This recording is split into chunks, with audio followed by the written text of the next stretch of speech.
Demontre Black. Today we gonna react to a death battle. Wario versus King Dedede. Let's watch. Today, for a limited time only, 23andMe is taking $30 off their health and ancestry kit until May 13th. It's a fantastic gift to celebrate what makes mom special through personalized genetic insights on health, traits, and more. It's really simple to use. I used the kit myself and discovered a lot of really interesting facts. So this Mother's Day, get $30 off the 23andMe Health and Ancestry Kit by going to 23andme.com/deathbattle. That's the number 23andme.com/deathbattle. Again, that's 23andme.com/deathbattle. Offer ends May 13th.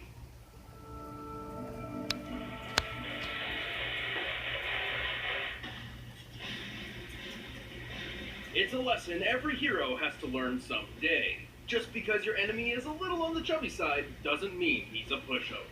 Are you talking about me? I'm talking about Wario, the greedy and repulsive rival to Mario. And King Dedede, the royal nemesis to everybody's favorite pink puffball, Kirby. He's Wiz and I'm Boomstick. And it's our job to analyze their weapons, armor, and skills to find out who would win a death battle.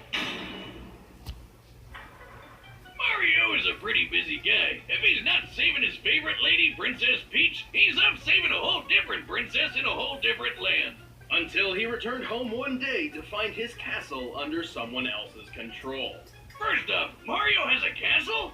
Awesome. But it had been taken by a chubby squatter dressed in yellow named Wario.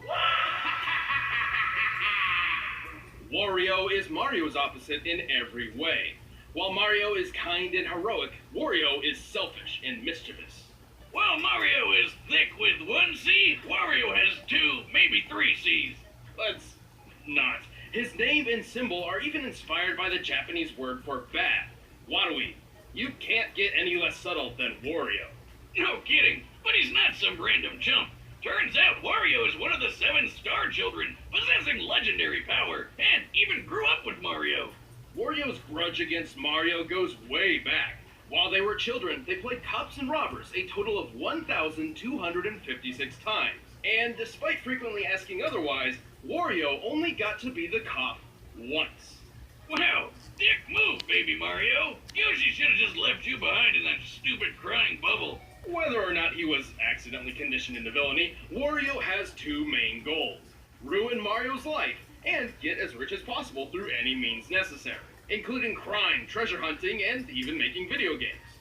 He's got the power to rival Mario, too. He's super strong and can bash through tons of rock and heavy metal with his shoulder bash attack. If that's not enough, he'll literally chew his opponents up. Ugh, just imagine those giant white bricks he calls teeth just closing around you. He's also weirdly malleable, capable of being crushed, squished, twisted, and stretched with little to no ill effect. However, Wario's deadliest natural ability is definitely his inexplicable farting. Wiz, that's no simple toot. This is the fabled flatulence of folklore itself. The atomic vapors of annihilation. The Waft. Kind of a lame name after all that. The Waft is a highly specialized technique which discharges an enormous burst of toxic gas so brutal it'll topple nearly any foe. When aimed correctly, this blast can even propel Wario through the air like a rocket while crop dusting anyone beneath its feet. It's, technically speaking, just majestic. Right. Well, that's not exactly wrong. In some cases, Wario's waft has even been shown to be comparable to nuclear warheads. By the way, I spent some time in your lab and I made a new invention. How did you get into my lab? Oh, nice try. After decades of research, I've discovered how to contain the pure essence of flatulence. Behold, the Windbreaker! That's nice. Let's move on. Listen, Wiz, I'm really proud of this.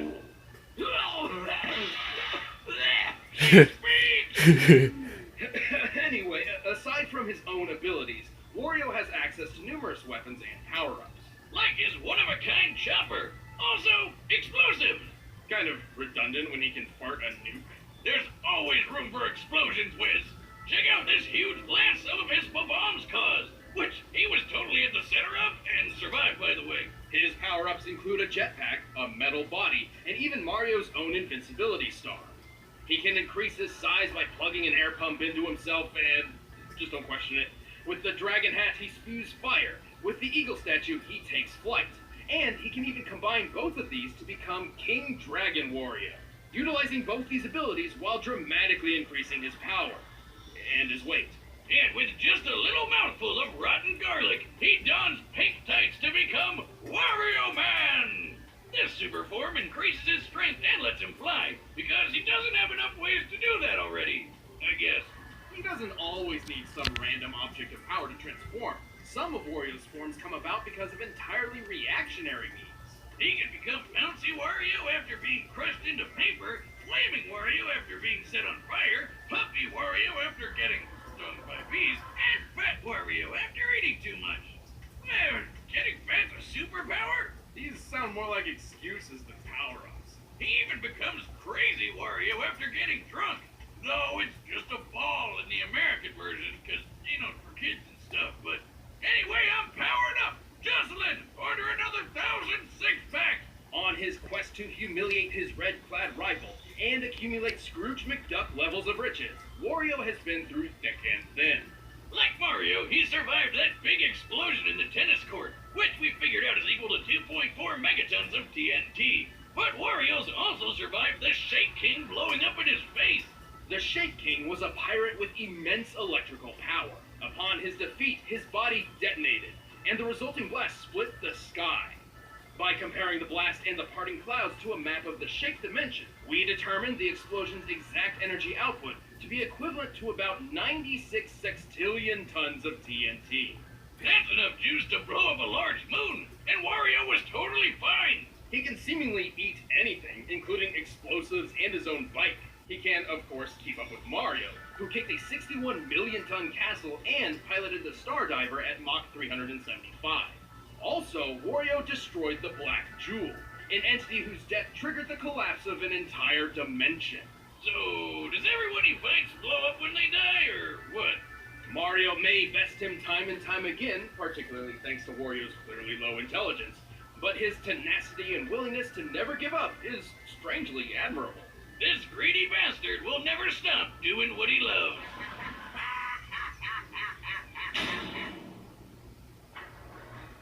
The country of Dreamland is a peaceful paradise. Filled with some of the most adorable critters you've ever seen. Oh, look at the little Waddle Dees Waddle. But wouldn't you know it, all this pristine prosperity is actually run by a tyrannical, self-imposed monarch, King Dedede. Ah, yes, the classic dictator at work. They show you what they want you to see, but really, there's so much horror behind the scenes. I suppose he did intentionally create a food shortage once. But Dedede doesn't really have that much sway over his questionably claimed kingdom, namely because of one plucky pink hero, Kirby. Everyone's favorite lovable marshmallow. Suck it, Jigglypuff. Yeah, this little guy's always been there to ruin the Triple D's schemes. Schemes which, to be fair, aren't always evil. Like the time he stole the Star Rod, seemingly for nefarious purposes, but in actuality to protect his citizens from the villainous Nightmare. Yeah, it turns out this big bad penguin's mean side doesn't come from a place of true evil at all. Instead, it's because he's just really jealous of Kirby. Right. Before Kirby arrived, Dedede was a tubby bird with only a modicum of respect. After seeing Kirby's popularity and success, the king made up his mind. He would surpass the marshmallow. Cue the 70s music. It's time for a training montage. Through countless hours of intense work and grueling training, Dedede pushed himself to mimic Kirby's abilities, and more. His speed improved, his strength skyrocketed, and in time, he even learned what all penguins hope to achieve one day. By inhaling a bunch of air, he can puff his body up like a balloon and fly. To be clear, this is not a naturally occurring ability of his. He somehow trained himself to do this. This is backed up by no science whatsoever and makes absolutely no goddamn sense. You shut up and let the penguin fly. And that's not the only Kirby trick he copied. His lungs are so strong now, he can inhale entire enemies and launch them at high speeds. He can even fire powerful air bullets that can break solid rock. You know, I've been training my air bullet technique too. You? Boomstick, that's impossible. The human lungs don't have the capacity to... Gotcha. But he's got way more up his sleeve than just stolen skills. Absolutely. Sure, he's got an army of minions at his command, but when he wants to take someone down personally, DDD jumps into the ring with one of his giant-sized hammers. He's got a bunch to pick from. His usual favorite might look like an oversized wooden mallet, but it can summon freezing ice as he swings it, and secretly features a built-in jet booster to supercharge his striking power. Oh, you scared? Here I come! Here I come! Yeah, boom, bitch! While his move is garbage and smash, it feels really good when you pull it off. Through the power of the Star Rod, he can amplify this into the Star Hammer. With this magic coursing through it, DDD can cast several spells. He can increase his size, launch energy spheres, break the fourth wall, and mystically create up to 64 duplicates of himself. Just more penguin goodness to go around. But when the Big D wants to get hardcore, he dons a mask and whips out his ultimate weapon, the Electric Hammer. Introducing the mysterious mask DDD! Yeah, it's not much of a disguise, but the Electric Hammer is a definite upgrade over his Jet Hammer. Hell yeah, it's way stronger, can blast electricity, and has a flamethrower. Oh, and also a multi-barreled rocket launcher. Gun sword? Not good enough. Sniper sight? Forget it. Give me a rocket launcher hammer any day of the week. And remember that army of minions I mentioned before? Well, DDD has a weird habit of actually carrying some of them around with him. Like, I guess, in his pocket? If the rockets aren't enough, he can pull out this spiky sea urchin called a Gordo that's heavy enough to send almost anyone flying. The Gordo's one of his greatest tools, but it can also be a real pain in the ass. Interesting that he's so jealous of Kirby's abilities, despite having quite a noteworthy arsenal of his own. Thankfully, he has become much less antagonistic over the years, even directly aiding Kirby in protecting Dreamland from time to time. And while he's not the sharpest bird in the box, he isn't all fluff. He can inhale and spit Kirby out with enough force to break through the planet Popstar's atmosphere. Which means DDD can spit objects up to 33 times the speed of sound. That's disgusting. But that's nothing when you think about how he can match Kirby in sheer strength. This little guy can hit so hard, he destroyed a whole planet. Calm down, Kirk. Why are you wrecking the place where you live? Planet Popstar is shown to be similar in size to the planet Shiverstar, which strongly resembles a frozen-over Earth. To destroy an Earth-sized planet like this, Kirby must have been striking with a force of over 1,900 septillion tons of TNT. Damn! Who would have thought this adorable pink puffball could pull that off? And get this! Apparently he's only 8 inches tall! He's a planet buster that fits in the palm of your hand! He's shown even greater feats too, and while DDD isn't necessarily taking this sort of damage every time Kirby lands a punch, he does fight on equal footing with him. Who keeps making these cute and cuddly characters so freaking deadly? On a similar note, DDD is also comparable to Meta Knight, who once casually flew from one end of the galaxy to the other in seconds. Now, DDD's never done such a crazy speed feat like that himself, but keeping up with Meta Knight in fights and dodging a meteor around 160,000 miles per hour certainly proves he's faster than you probably think.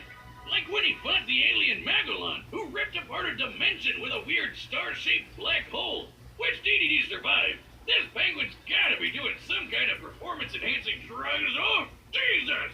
Though he still holds a massive grudge, King DDD has proved his ability countless times, to the detriment, but often benefit, of Dreamland. Perhaps he's earned the title of king after all. Well, he definitely thinks so. There's only one bona fide ruler of Epic Town, and that's me, King DDD! Alright, the combatants are set, and we've run the data through all possibilities. But first, I need to inhale some food. By now, you've probably heard of Blue Apron, the leading meal kit delivery service in the U.S. Choose your meals each week, get the ingredients delivered to your doorstep, and whip up a meal using the easy-to-follow directions provided. I've been trying out their Best of the U.S. series, which means I've had the pleasure of enjoying several recipes inspired by different regions of the country. It's actually been pretty inspiring, and they're delightful meals to boot. This is, in my opinion, the best aspect of Blue Apron. You get all the benefits of discovering new meals and learning how to make them, but without any confusion or last-minute crises. My favorite part is feeling like a master chef, making creative and delicious meals with my own hands. You guys really need to try it out. It's pretty nice coming home knowing I'll have a delicious meal I can whip up with ease. To start making delicious, brag-worthy meals at home without the hassle, try Blue Apron. Check out this week's menu and get $60 off at blueapron.com/battle. That's blueapron.com/battle. Blue Apron, a better way to cook. But right now, it's time for a death battle!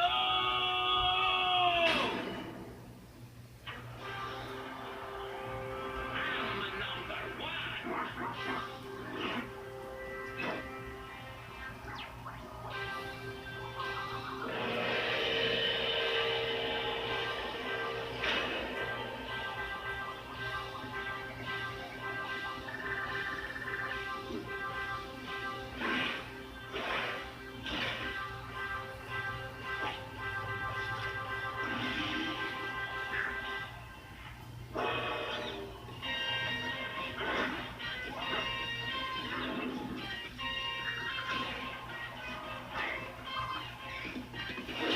Ooh, nice one, King Dedede.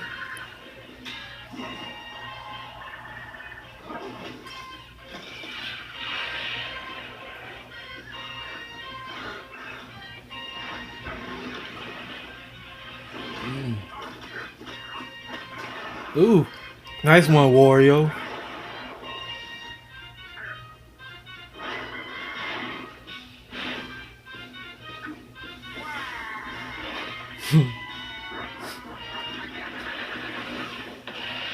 Ooh.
Uh-oh.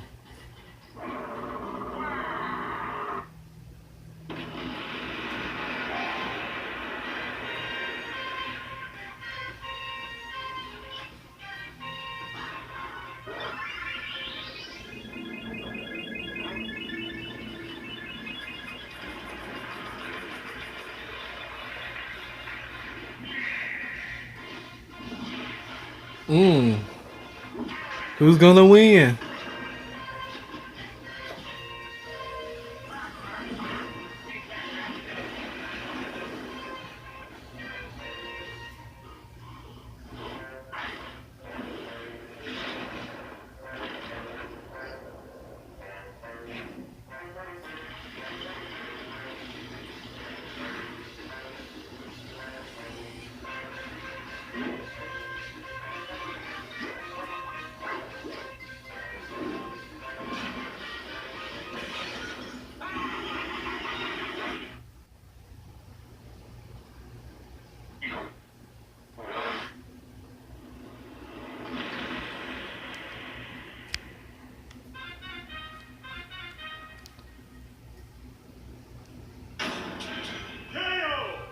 I told you those Gordos can be a pain in the ass.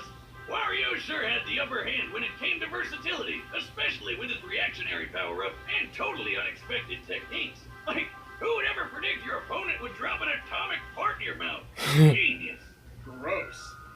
ultimately, DDD still had plenty of counter options to use. For example, his hammer's ice properties could halt Wario's many fire attacks.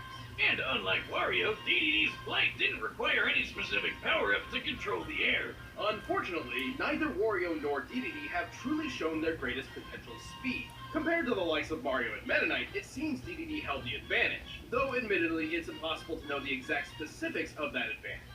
Yeah, but given how tough these guys were, speed wasn't the biggest factor anyway. What we really had to know was how likely they could even hurt each other. I mean, they've been through some pretty nasty stuff. But guess what? Wario surviving the Shake King exploding doesn't stack up to DDD getting sucked into a black hole. By examining the event horizon of Magolor's singularity, we can estimate a range of the black hole's destructive potential. Even the lowest possible option comes out to nearly 86 octillion tons of TNT. That is over 5 times more powerful than the detonating Shake King. And again, that's the lowest option. The black hole's destructive potential is likely even higher than that. So Wario had a hard time landing any meaningful damage because the big bird was just too tough. But if DDD's anywhere as strong as Kirby is, and he should be given that they fight all the time, then he was making hits that were somewhere close to Earth-sized planet-breaking level. Definitely getting the edge over Wario's durability. Wario's versatility and tenacity made this an incredibly close bout, but DDD's strength, durability, and speed were just enough to take the victory. He really took the penguin. The winner is King DDD. If you like this death battle, give a thumbs up and I will see you on my next reaction. This is the Montre Black. Peace.